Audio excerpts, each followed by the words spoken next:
استثنا تیسرا باب۔ پھر ہم نے مڑ کر باسن کا راستہ لیا، اور باسن کا بادشاہ اوج ادرئی میں اپنے سب آدمیوں کو لے کر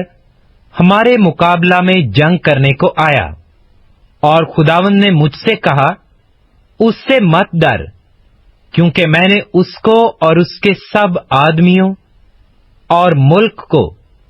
تیرے قبضہ میں کر دیا ہے، جیسا تو نے اموریوں کے بادشاہ سیون سے جو ہسبون میں رہتا تھا کیا، ویسا ہی تو اس سے بھی کرے گا۔ چنانچہ خداوند ہمارے خدا نے باسن کے بادشاہ اوج کو بھی اس کے سب آدمیوں سمیت ہمارے قابو میں کر دیا، اور ہم نے ان کو یہاں تک مارا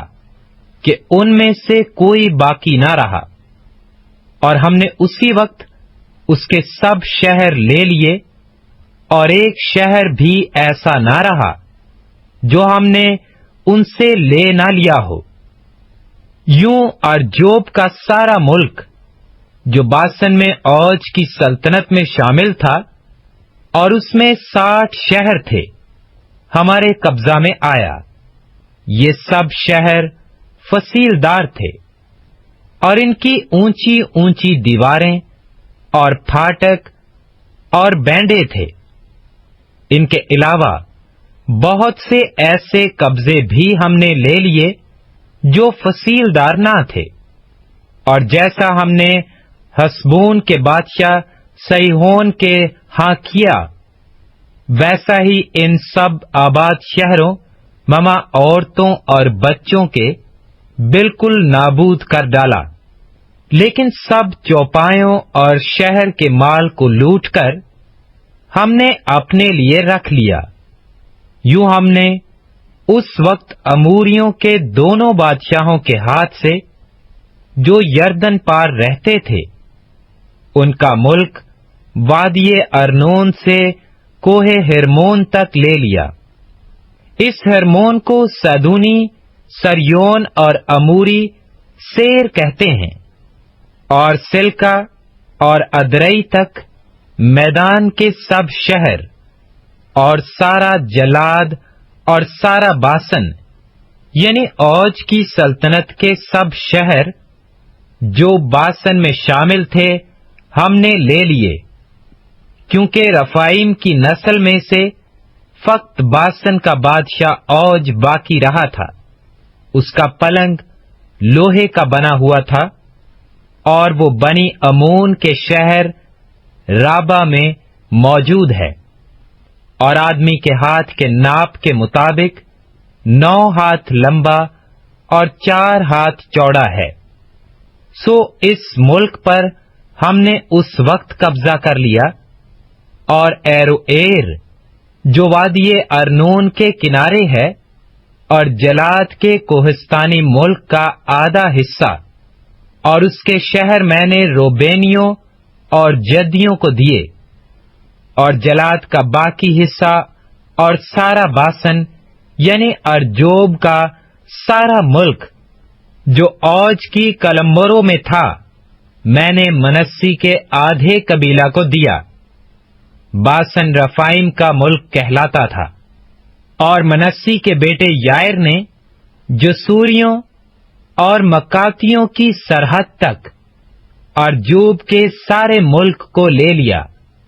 اور اپنے نام پر باسن کے شہروں کو ہویت یائر کا نام دیا، جو آج تک چلا آتا ہے۔ اور جلاد میں نے مکیر کو دیا، اور روبینیوں اور جدیوں کو میں نے جلاد سے وادی ارنون تک کا ملک،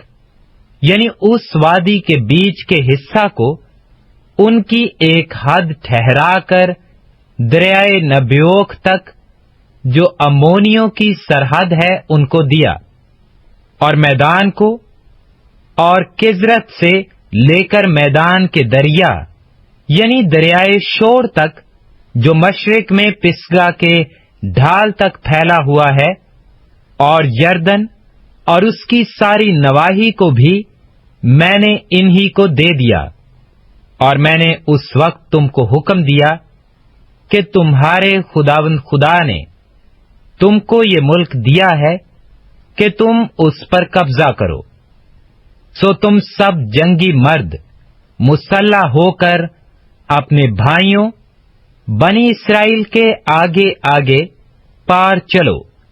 مگر تمہاری بیویاں اور تمہارے بال بچے اور چوپائے، کیونکہ مجھے معلوم ہے کہ تمہارے پاس چوپائے بہت ہیں، سو یہ سب تمہارے ان ہی شہروں میں رہ جائیں جو میں نے تم کو دیے ہیں، تا وقت کے خداوند تمہارے بھائیوں کو چین نہ بخشے جیسے تم کو بخشا، اور وہ بھی اس ملک پر جو خداوند تمہارا خدا یردن کے اس پار دیتا ہے قبضہ نہ کر لیں۔ تب تم سب اپنی ملکیت میں جو میں نے تم کو دی ہے لوٹ کر آنے پاؤ گے۔ اور اسی موقع پر میں نے یشوع کو حکم دیا کہ جو کچھ خداوند تمہارے خدا نے ان دو بادشاہوں سے کیا وہ سب تو نے اپنی آنکھوں سے دیکھا۔ خداوند ایسا ہی اس پار ان سب سلطنتوں کا حال کرے گا جہاں تو جا رہا ہے۔ تم ان سے نہ ڈرنا، کیونکہ خداوند تمہارا خدا تمہاری طرف سے آپ جنگ کر رہا ہے۔ اس وقت میں نے خداوند سے عاجزی کے ساتھ درخواست کی کہ اے خداوند خدا، تو نے اپنے بندہ کو اپنی عظمت اور اپنا زوراور ہاتھ دکھانا شروع کیا ہے، کیونکہ آسمان میں یا زمین پر ایسا کون معبود ہے جو تیرے سے کام یا کرامات کر سکے۔ سو میں تیری منت کرتا ہوں کہ مجھے پار جانے دے کہ میں بھی اس اچھے ملک کو جو یردن کے پار ہے اور اس خوشنما پہاڑ اور لبنان کو دیکھوں، لیکن خداوند تمہارے سبب سے مجھ سے ناراض تھا اور اس نے میری نہ سنی، بلکہ خداوند نے مجھ سے کہا کہ بس کر،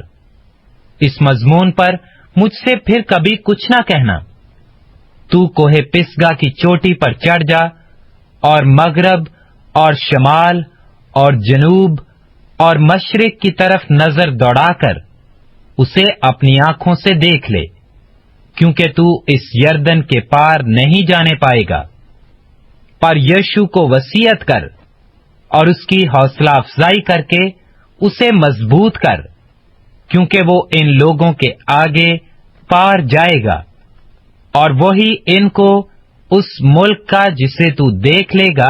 مالک بنائے گا۔ چنانچہ ہم اس وادی میں جو بیت فغور ہے ٹھہرے رہے۔